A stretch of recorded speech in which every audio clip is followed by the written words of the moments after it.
Welcome to From an Educator. In this episode, Music 101, my specialty. Let's get to it.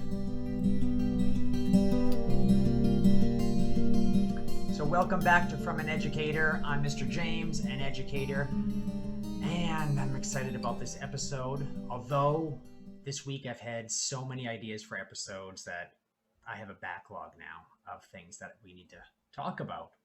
I need to monologue about, right? So music is very important to me. I mean, honestly, you're seeing guitars probably in every one of these episodes that I'm doing in my little window. And yeah, I've been practicing guitar. I've been practicing for gigs coming up. I've been getting ready for hopefully a busy summer. And there are a few months, July and August, that look pretty busy. So great. I want more, as many as I can. I want to basically use my craft and share it with others, if anything. But I thought today might be a great thing to do in episode 62 to talk about music and dispel some notions non-musicians might have, and maybe musicians might have, of music, and specifically guitar, which is going to be something I talk about in the second part of our segment. But the first thing I like to do is talk about updates in my Maine life. So if you're not seeing this slide, I have a map of Maine, as it looks like basically on a map of, I guess, part of the United States. You can kind of see a little bit of Canada, and that to the left is New Hampshire. I live in Maine. We have warm weather right now. I think it's going to be 70 degrees today. We had a really hot few days a number of days ago, around a week ago, and then it cooled down quite a bit. And now we're kind of getting this heat coming back, and hopefully not too humid. I don't want to turn the air conditioner on again, because there's this idea that energy is expensive. It's not an idea. Energy is expensive, right? Electricity is expensive. Paying bills, not a fun thing. I don't want to do it, but I have to do it. And if I can find a way not to use electricity, which is surprisingly, right? Surprising I'm talking about this. I'm doing a podcast. I have a computer on, got microphones and stuff like that, webcam. I've got a light on. I'm just trying to balance the room out. I've got electric guitars there. These are all electric. Electricity, I must love it. Yeah, I like using it as tools, but I would love to not have to pay so much money for it. And it's not that expensive. At the same time, I want to make sure if I'm using electricity that I'm doing something good with it. So you probably won't catch me playing video games for hours on end. Although when I was younger, okay, a little bit. But I was actively involved in the storylines. Now, if you can be actively involved in my storyline, here are some updates. So, school ended Tuesday last week, or the end of this week. I'm recording this on a Saturday. Currently is the 12th. I had to keep reminding myself in my watch for that. And the first 3 days afterwards, Wednesday, Thursday, Friday, nonstop work. I mean, at home, literally the first day after school ended, Wednesday, 4 to 5 hours in the kitchen, prepping foods, cooking, baking, all of this stuff. And I just didn't seem like I left. I think I might have washed the same bowl, because I don't own a lot of like appliances and cutlery and, utensils to cook with and bake with. I think I washed the same bowl probably 10 times in that span. But I just wanted to get prepped and be ready, because I didn't know, what could happen. Maybe something has to happen. Maybe school's not done. Maybe I have to get back there and do something. I don't know. I was just in that mode, and I just said, let's just do it. Let's get things prepped. And yeah, that day was basically spent doing that. Following day, organizing, cleaning, organizing, changing the way things looked. I was looking at one of these videos I made, and I was like, you know what? Do you want this background anymore? No. So I've got some ideas, but that's going to take kind of a big change in this room. So figure out what I'm going to do. It's going to be a little bit different. You might see something different next week.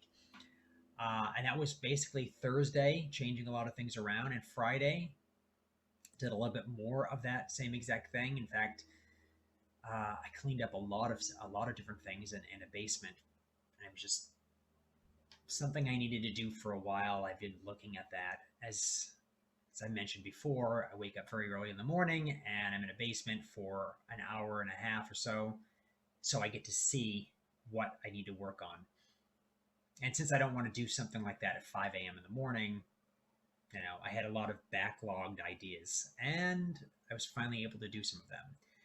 Of course, I'm not much of a fix-it person. So I get an idea. I think I know what I need to do. But when I actually go to a place to get the things, all the materials don't seem to be there. Or if they are in some sort of kit, it's crazy expensive. Everything is expensive now. Wood is really expensive. Any sort of kit for anything is expensive. Just storage bins.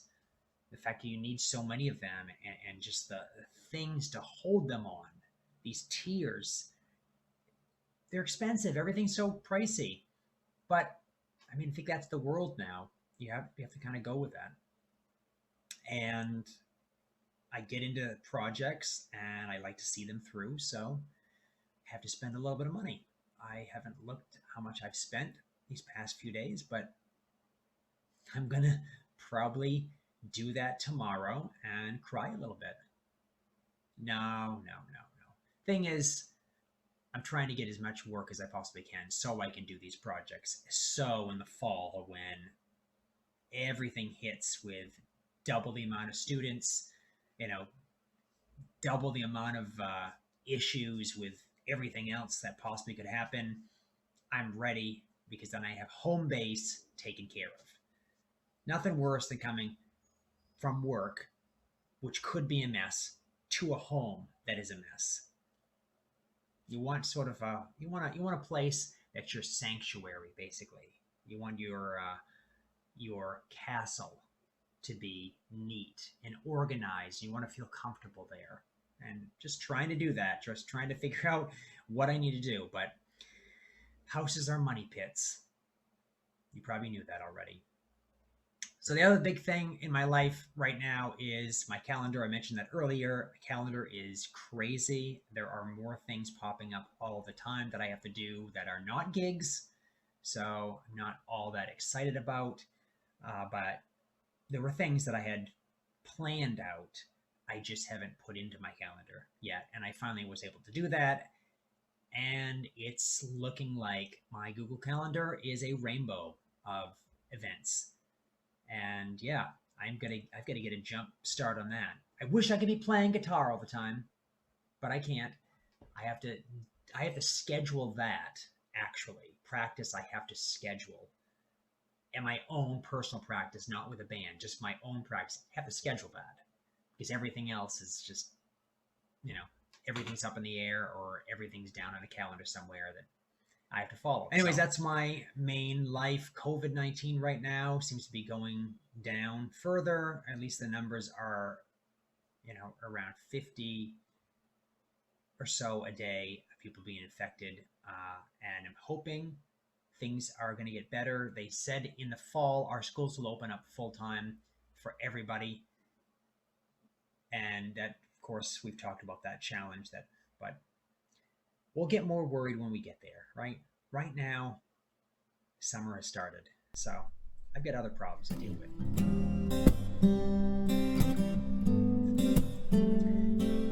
Now, today, I want to talk about music, and I want to start this off with something I call Music 101, which is kind of like the first class anyone has at a music school of some sort. But I want to dispel some first misconceptions about music. First of all, music is personal. I want you to agree with me on this. Music is personal, and that we each hear it and understand it differently. So if you can understand that, then anything else I'm going to say today, basically, you can take with a grain of salt. Because I'm going to explain how we have certain elements of music, how things fit together, how changes in them can affect other things and whatnot. But as long as you realize that you're going to hear it differently than anyone else and understand it differently, that's okay. It's one of the things that happens in schools is to try to get everyone used to understanding how things were and how many people have come to understand a certain subject, but also leave open the room for creativity and for some sort of personal connection where how you understand it is okay. You're just understanding the rules of how things have worked. And it's kind of that scientific approach where someone says, hey, if I pick something up and I let go of it, it drops down to the ground. You try it too. And you do it, and it does the exact same thing. So you could both agree that there's gravity, right? That's all I ever try to do in my classes is to bring everyone to an understanding of this is how we've understood this to work. Now, within these parameters that have been, invented or tried out many times, for thousands of years, you can come up with your own combination, your own like infinite number of ways to experience this. And that's what music should be. It's a different way to understand something we basically can't touch. And it can produce feelings in us. It can be something that we can share that goes beyond language. There's no barriers in music. Someone in any country can understand me picking up a guitar and playing some music. And what sounds good to me could sound good to them. But that's the thing. It's personal. It's very personal. So that's a big misconception, is that music is this one way. It's going to be done this certain way. It's got a certain structure. It has to this and that. No. And when I mention music, I'm mentioning it's such a broad category. It could be collected sounds. That could be music to you. There's a lot of ASMR on YouTube, and you could look up some things. And if that's music to your ears, great. That's your music. It's basically, you put a frame around some sort of sounds, you've got music. Now, you're the one that can be labeling that. But, we do have labels for certain sounds and collection of sounds just so that we can sell it. And I think that's basically why you can go to a record store and find so many different categories of music, because we've had to put labels on what some people have done. Maybe they didn't want to label it, but someone else did and said, you want to sell this, right? You have to put a label on it. So why understanding music matters? First of all, I've never wanted to create more musicians. Now, I've been doing this for 20 something years, teaching lessons since 2004, 2003, private lessons. And before that, I've been playing music gigs where I got paid since around 1998, 1999. So I've been doing this for a very long time. And when I got people into music or, help them along their journey, it wasn't my intention to create someone who was going to become a musician, who wanted to do this with their life. It was my kind of like goal to help others understand music. So understand how to hear music and what was going on. So maybe you could appreciate the people who are actually making it. And that, I think, is pretty much the most important thing, is as long as you can understand how something works and share that with another person, they can understand and appreciate what it takes to do that. And maybe they can get more out of the things that they just innately seem to like. I mean, there's some people that just like, and I see it in my classroom, K through 6. A student might like a certain piece of music, another student likes another piece of music. different styles, and they don't know why they like it. Sometimes they're, oh, I might like the words or something like that, and then they're moving around to the beat and the rhythm. But that's what it's this thing where I want to teach them how to understand what it is that they like and how they can find that in other music and how they can find that beside the tiny little world that they've created so they can be more open to everything and maybe so they can communicate better with others and maybe understand others because I basically think that's what it is. When someone plays music for me, they're having a conversation with me. Now if I choose to listen to them, then I'm basically, I'm conversing with them. If they're playing music and no one's listening, it's kind of like this podcast sometimes I feel, right? I have a monologue, I edit some things out here and there, and I'm hoping we have listeners, or I keep saying we, Mr. Ritchie might be back next week. And yeah, but I'm hoping to have a listener that can hear me. And by hearing me, you're part of this. It's a conversation because a teacher without students is not a teacher. A musician without an audience is what, a hobbyist?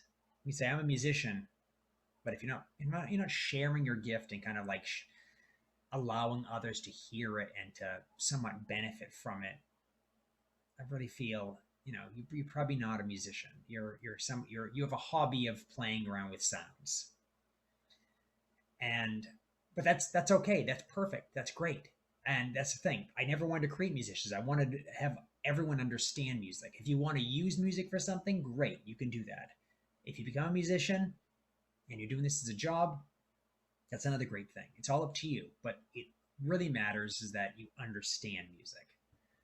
So music for the layman, and this is going to be a very quick, brief overview.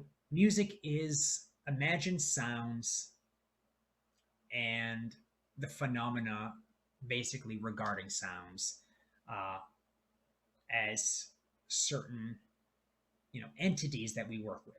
It's really, and I'm trying to put this into kind of a scientific approach. You can think of music as having a number of different elements. We have a beat. So a beat is a steady pulse. And a lot of music doesn't have always a steady pulse, but it has something that we know is in a framed context. We know that some sort of performance of something has started if we want something to be termed music, right? It's something we can hear, but it also we have to know like there's a beginning and maybe an ending. There has to be something like that. And beat is sort of like this pulse that helps set this frame around what we're doing with sounds. Rhythm is within that beat the variety of sounds and kind of it's a hard way to talk about that. I always have students stomp with their feet for the beat and have their feet say the same, and then they clap when they talk certain words. The beat stays the same, but the rhythm changes with the words. So rhythm is sort of this variety show of ideas that you can do within a beat. And the rhythm is devoid of pitches, which are these high and low sounds. It basically is about whenever something happens. So if I have this beat, boom, boom, boom, boom, boom, boom, boom. Keep that my hand right here. My rhythm could match it perfectly, or my rhythm could be different.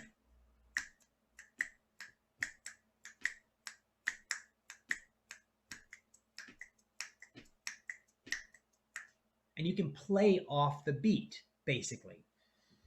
Beat kind of brings everyone into music, and rhythm is the variety that a unique person brings to the beat, if you want to think about that way. Now, pitch is another element. Pitch is high and low sounds.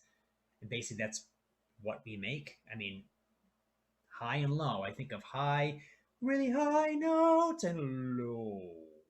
And such a variety in that. Pianos are set up like that. Guitars, everything, as I'll show later. But pitch develops into something called melody, and melody is something that we could sing. So it's like a series of pitches that we find kind of pleasant or that somehow make a statement or outline a story. Now, we can only sing one pitch at a time. They mention that female voices can sing more of a purer pitch, and male voices have another pitch, an overtone, which is kind of like another pitch that happens during when you sing or you say anything, another sound. So it's like male voices have like two pitches that happen at the same time. And somewhere there are people that can do three pitches because they can do some one through their nose. And yeah, I'm sure you can train to do a couple of different things like that. But generally, a melody is a one note at a time, a one pitch at a time. When I say note and pitch, I'm talking about the exact same thing. A note is basically, if you're looking at my screen right now, the little circles with the tails that we generally use for written down notation. And the only way we need notation for is for preserving something so that somebody else can look at it later, understand what we wanted to happen, and then recreate it, basically. So timbre, the word that looks like timbre, Timbre, is the unique quality that a sound has. Trumpet and a guitar can play the same exact pitch, but we know that trumpet and guitar sound differently. Ooh, and there's somebody on a scooter outside that's loud. But notice that scooter sound has got a different timbre than, say, a car or a truck or my voice. There are some of us in the world that have something called perfect pitch, and they've been trained so that they can hear a sound and then tell you what that pitch is using the system we've developed of 12 pitches, 12 notes in our Western art music that we use, basically. We call it Western art music because it's originated in Europe, which is, the West compared to that giant continent, and came over to the United States. So timbre is just basically different qualities of stuff. So if you different sound effects, I like this sound effect, and everyone's voice get a different timbre. So very unique, very unique. Now, melody is one note at a time. Harmony is when we start to have two or more. So basically adding in different sounds together and creates another sort of thing that it sounds, I think, unique, but also the more you add, the more certain structures and rules apply so that you know what sounds good and when it sounds good. And that's just something that music has been working on for 1,000 years, and we can benefit from those that have done stuff before us because we can learn what they did and maybe we like it. And honestly, that's kind of how everything works anyways, because we're born not understanding anything, and we learn about everything. We learn about what we're listening to, what it means, and that goes along with the last two I'm going to mention. And sometimes there are more. Structure, which is how something's set up in music, basically, like your house is a structure. Or expression. Expression is the certain things that give quality to sounds, where you slow down or speed up certain things, or it's louder in a certain section, so there's a dynamics, or the way you play a sound. The way singers have a lot of ways they can pronounce things, and that has to do with their own expression. So there's a lot of these elements help make up music, and we can look at music, any piece of music, and we can figure out how these certain things react to make us like what we hear. I mean, you should try to find something you like to listen to, and you should figure out what you actually like out of it. Maybe it's a harmony, maybe it's a rhythm, maybe it's a melody. There's something that you like that brings you back to this piece of music. A lot of students tell me lyrics. They love lyrics because they they like what the person's saying. But I when I hear that, I go, okay, then read poetry, because poetry is basically music without the sound. And they don't want to do that. So I know that there's something about the melody or the rhythm that brings them back. It's that perfect combination of language that they want to hear and sounds arranged in a certain way that just kind of makes them want to be great listeners to it. So that's, you got to find that out. Find that out. That's how you will enjoy music, is by understanding how these play into the things that you like. The last little bit I want to go over, this is like a big overview, is something I started at the beginning of this school year, the 2020 school year. I put up on my walls, and I put these four basic truths, I call them. First one was music is everywhere. And I didn't mean that just in music is in classrooms or music's in different countries. We should all understand that where there's humans is music. But I also intended it to people to understand that music is in nature. Music is in biology. Music is in physics. Music is movement. Music is literally sound waves. When I talk, sound waves go out to the microphone. It picks up sound waves. So it's everywhere around us. And we're kind of swimming in this soup of sound and music. And music is a collection of sounds. So it's music to me. The other thing is music is created. So every time you listen to music, every time you make sounds, you're creating music. Even if you're playing the same song you've listened to 20 times in a row, every time you play it again, it's new. It hasn't been done at that time before.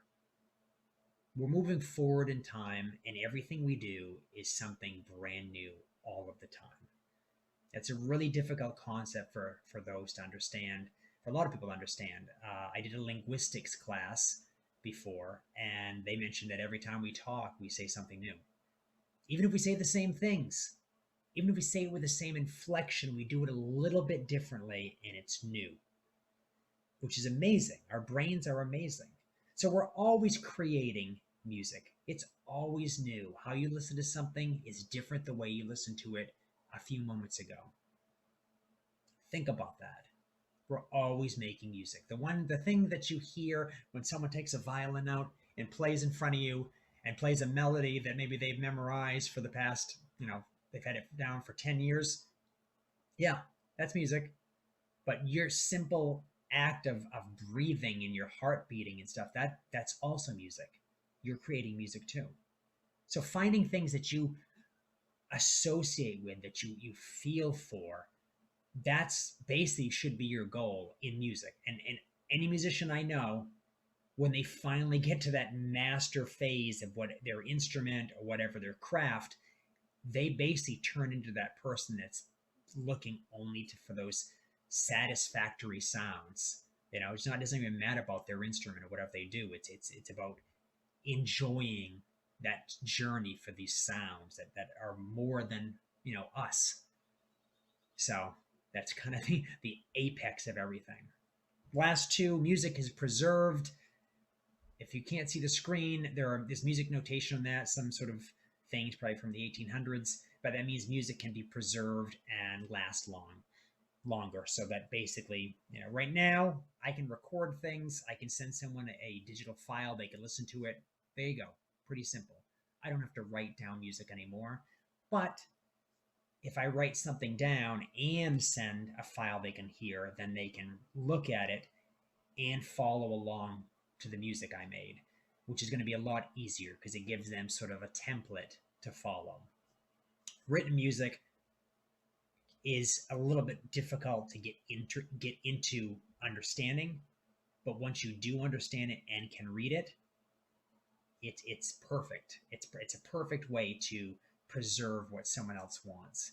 I mean, not exactly perfect, but it's a great way that something can be preserved you know, for the past 500 years we've had this. So it's great that I can look at something and understand how someone wanted it to be played. You still have to kind of understand the concepts at the time, what everyone knew on a certain instrument, and the inflections that weren't written down, the expressions, like I mentioned, of the time. But at the same time, it's a great way to preserve something that happened in the past and keep having it occur in your life and the lives of others.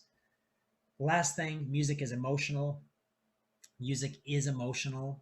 We have an emotional attachment to sounds and collections of sounds. And however we hear things, we carry memories with these. So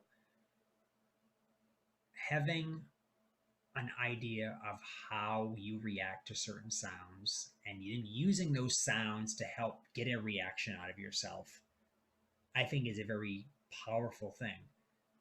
Understanding that certain music can get you into certain moods, and then being able to apply that music when you need it, that's amazing. I mean, that should be number one on everyone's self-help list, right?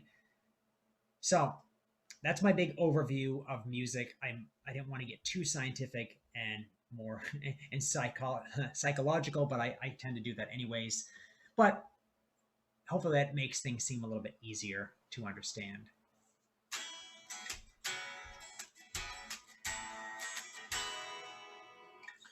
So welcome to Guitar 101. This is an electric guitar. An electric guitar is different than an acoustic guitar. One reason, because it's really thin, and because it doesn't have a sound hole. I have magnets, which are called pickups, that basically when the strings vibrate, the magnets sense that and goes through some wires, and I plug this into an amplifier and it amplifies the sound. And there's thousands of different types of pickups, and yeah, electronic wise, electric guitar is kind of a complicated sort of machine, especially by the time you get the end product with all the sound effects you could put in there and amplifiers and like what's going on to make my sound louder and changed. So how does guitar work? Well, pretty easy. Basically, my fingers stop and start strings vibrating. So I can play on a single string and trap my finger between these little metal traps called frets. And one hand plays a rhythm, basically strikes the string to vibrate it. The other hand places it in certain places to change the pitch. And that's basically how guitar works.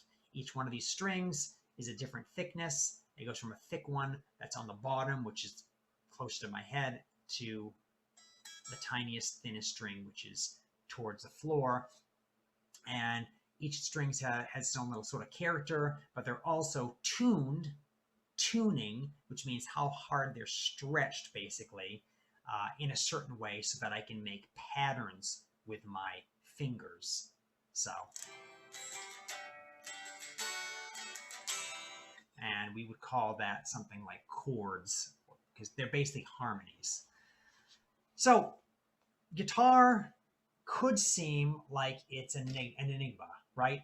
If you looked at it and you'd see a neck full of all these frets, and there's dots and there's 6 strings, and it just looks like, wow, how do I do anything? Think of guitar as shapes and patterns.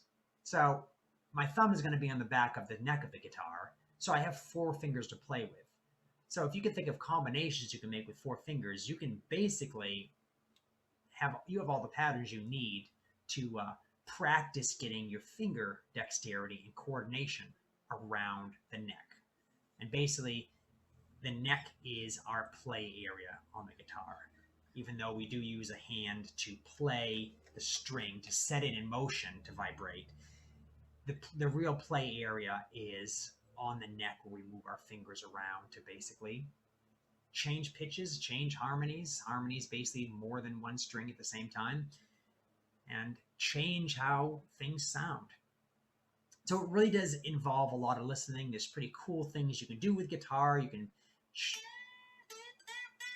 can bend strings. You can lift fingers up without employing your picking hand to set the string in vibration. There's a lot of different things in electric guitar. Once you plug it in, have different sound effects that you can make different sounds happen and play off of those sounds. So it becomes kind of like a monster, which is perfect for the picture I put in this slide, which is a guitar that looks like it's been struck by lightning. Uh, I've taken guitar through the years as basically a tool for whatever sound I want or song I want. Can I do that song if it's on piano? Can I do a version of that on guitar? How can I use guitar as a tool for self-expression, but also to replicate something that I might have to play, that I might have to do? And being in a band that, plays gigs, weddings and such, I have to be able to learn music. And it might not be an instrument I play, but then I have to think, well, can I do that on guitar? And so I've learned a way to play guitar where I can sort of fit it into whatever category I need it to be. One of the big things that I found over the years is by learning someone else's work on a guitar helps me to be better at understanding other ideas that I can do on guitar. It kind of makes me more creative to understand where someone came from. Not even just specifically trying to mimic their patterns, but understanding how they made something, their specific finger they might have chosen. Because, we're all human. 5 fingers. How do their fingers change? What did they have to do so that they could be able to play something, a certain sound that I hear? Like, how do they do that sort of thing? Wow. When you finally learn, you go, wow, you really have to practice that a lot to get it that as fast as they did, or as clean, or as, how they got that full sound out of that. And I've been doing that for years, trying to figure out how to make this sound better for me.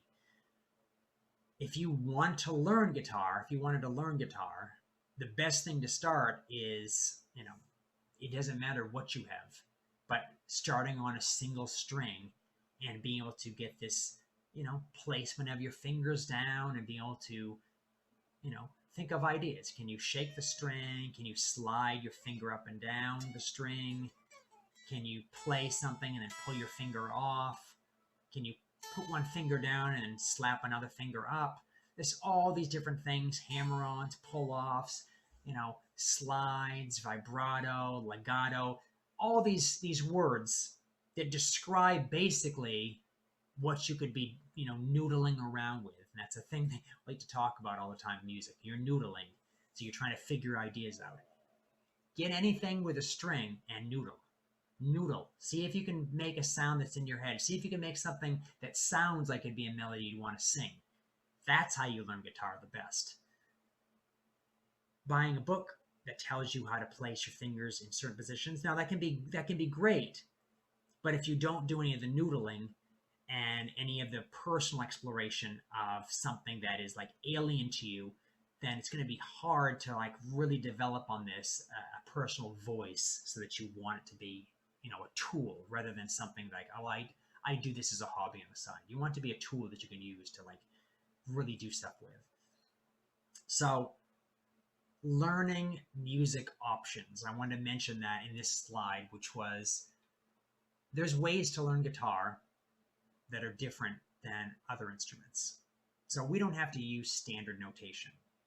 I did use standard notation, but basically that helped me to play with others in a professional context where I was being hired to play something, and I could read it and I could do that. But guitars have their own notation. String instruments have another notation we use a lot called tablature, which is basically taking all these strings and taking all these frets and numbering them from the first fret all the way down near the head, 1, 2, 3, 4, 5, all the way up to whatever someone uses, and then telling you specifically what string and what number fret to put your finger on. and then you can know how someone exactly played something. You might not get the rhythm, but that might be something you have to listen to, which is another way you can learn, just by listening and trying to figure out, mimic what you hear. And I do that with a lot of music I hear played on another instrument. I go, how do I play that guitar? And I might not find tablature for it, so I just kind of figure out how to do it. The other thing is you can watch someone's fingers. And since we're human and we have the same amount of fingers, we can kind of mimic what we see from someone's fingers. And that's really important, that we can watch something and then kind of do the exact same thing, because then we can understand someone and kind of start that conversation up, right? It's a different level of conversation because now you're mimicking a motion that they're doing. And it might put you in the same mindset that they're in, which is, I think, pretty cool. So guitar for me has a variety of ways to show expression and different sound effects. Now, this is not going to be a YouTube video or a podcast about guitar, because I could do that and I could bring effects out, and I have effects under me right now I could turn on and do this whole thing. But it's not really about going through different sound effects and everything. That's understanding that in music, guitar can be your way of like understanding how sounds can come together and you can enjoy them. And everything has its sort of learning curve. This has some of a learning curve. It has been fun for me. This is one of my guitars. I have two other electrics over there, and I have a bass. I've got acoustic guitars, classical guitar, yeah, lute, banjo, mandolin, ukulele, a lot of different string instruments. Strings have kind of been my instruments to experience music and to replicate music with. But it's just because I started with a guitar when I was like 6. Like I mentioned, I did it my own way, and it wasn't until later that I learned, oh, that's how you hold it, and oh, that's what a chord is called. That's how you make these shapes. I kind of just made things up. And I still recorded a lot of that music, and it still sounds good.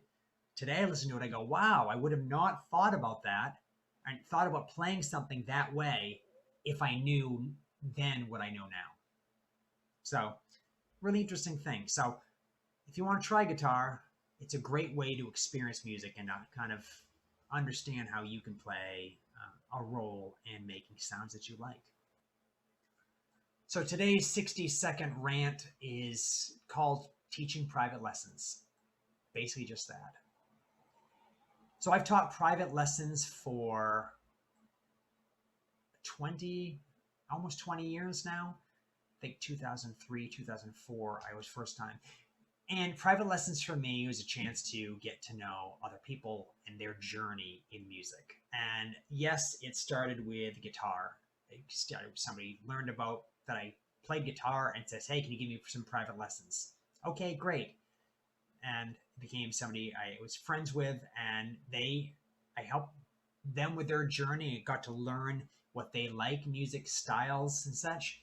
And I was able to show them how to kind of replicate that style, or what their favorite artists were actually doing, so they could understand that. And it was more important for them, and they were an adult, to understand how the artist was doing it rather than them be able to replicate that. Because at a certain point they said, well, that part seems really hard. I don't think I'm going to learn that. Do I know if they have now? Maybe they did. I'm saying that teaching private lessons was an important thing for me to do. It was a great way to start out as a music teacher, and it was a great way to understand someone on their journey. Now, since then, I've had thousands of students. At one point, I had 67 students a week, place I was working at, and then it kind of petered down after like a month or two of that, and eventually I had around 47 weekly students for at least 10 years. So I have been in the mode of sitting down and explaining my craft for many years. And I always enjoyed it. I would forget about eating. I forget about drinking. I forget about anything that had to happen when it was time to teach. Because the most important thing was the student wanted to learn and I wanted to help them on their journey. It was like everything else shut off in my body. Well, thank you for joining me on episode number 62. I hope I wasn't too winded with this episode. Music is definitely a craft that I've honed over the years, but it's a craft everybody innately has in them. You're breathing, there's processes going on in your body, things are moving. Sound is basically air moving, right? It's air, it's molecules in the air, atoms. So we own all music, we all own it. Just because I'm able to do sounds that are a little more pronounced on an instrument, and maybe you might not be able to, doesn't mean anything. We're on the same exact journey together. I've just found a way to externalize some of the sounds that I want, and you can too. Whether it be a string instrument or an instrument that you play with your mouth or with your hands of some sort, everything is useful if you want to externalize what's going on inside. Now, for me, talking in front of people has not always been my strongest suit, and these monologues that I do week after week for these podcasts, I tend to want to edit a lot, and I still listen to the entire thing and try to figure out what I want to take out and what doesn't sound, succinct enough. But I'm tending to start letting things go. So if you think if I'm kind of too winded on these, definitely write me a response somehow, either the YouTube channel or however you can on wherever you're getting this podcast from. And I will try to edit down my ranting and my raving about things a little more and in a more precise manner. But when it comes to music, I tend to go overboard anyways. And as a music teacher, I think that's to be expected. Well, thank you everybody for watching, and please take care. Subscribe if you can, and if you see this video, like as well, and just drop me a line. Let me know that I'm communicating, because me talking and you listening, that's a communication as well.